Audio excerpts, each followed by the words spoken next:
All right, our NBA analyst Jevohn Shepherd is here to discuss this Oklahoma City Game 1 win in the Western Conference Finals. First of all, Shai Gilgeous-Alexander, slow start, first half, third quarter. He's instrumental in the run that allowed them to win this game. Yeah, I thought, he decided, and I often say, right, your attitude determines your altitude.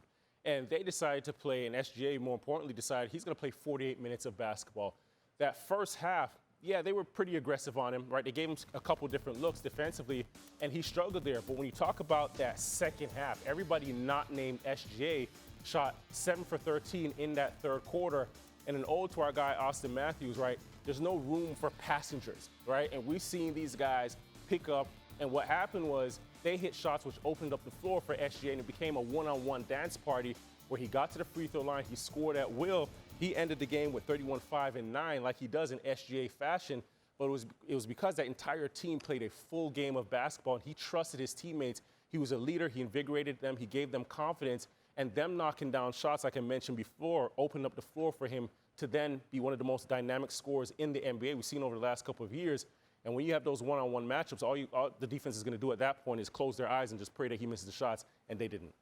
So Shai Gilgeous-Alexander, maybe one of the greatest Canadians we have right now. Everybody loves him, both sides of the border. He plays great. He's a smooth guy. He brings his teammates in for post-game interviews. Everything's positive. There's one caveat.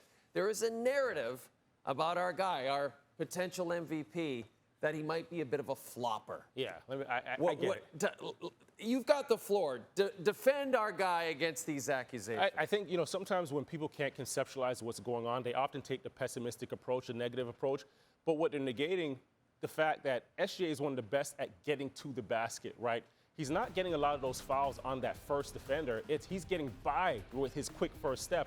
He's herky-jerky. It's the rotation like you see here. McDaniel's on his backside, and Edwards coming across the bottom side there. But his first step is where he does such a good job of forcing the defense to be behind him, right? They're a little bit delayed. They're not disciplined anymore. And because of that, you're so focused. You get caught up in this one-on-one matchup, wanting to stop him so much. It's like holding water.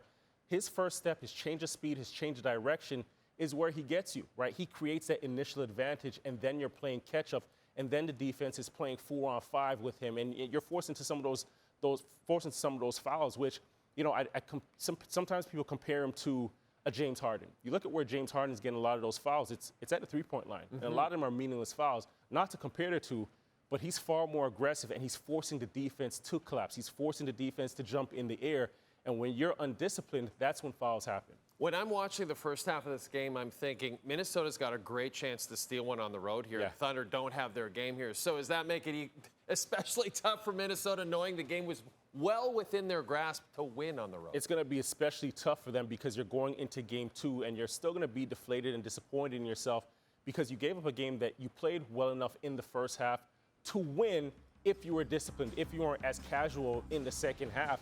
What happened was they let up, right? They did a good job in the first half of controlling the pace of this game. They won the first half by 4 points, but then they just went to the second half and completely forgot everything, right? And a number of these shots that they got when they should have taken advantage and stepped on the necks of OKC, they just didn't make them. They didn't knock them down. They weren't confident taking them. I thought Julius Randle made a number of tough ones in the first half. But if he's going to walk over half and he's launching 30-foot threes and you think you're going to beat OKC that way, you have another thing coming. But I was disappointed in them because they deflated the arena, the home arena. But they did not take advantage of that, and they're probably going to regret this down the series. Okay, now I'm very excited because Wednesday night on this network, we have Game 1 of the Eastern Conference Final. It's like a throwback to the 90s. Javon, how excited are you for Pacers-Knicks? Well, this is an old-school game, right? You have two contrasting teams. One's going to get up and down the floor, and one's trying to beat you up. So, like you said, this is 90s basketball. Yeah, I can't wait. I believe Reggie Miller might even be on the call of this one, so that should be interesting. Game 1 on the network. We've got it for you beginning at 7 o'clock Eastern Time tonight.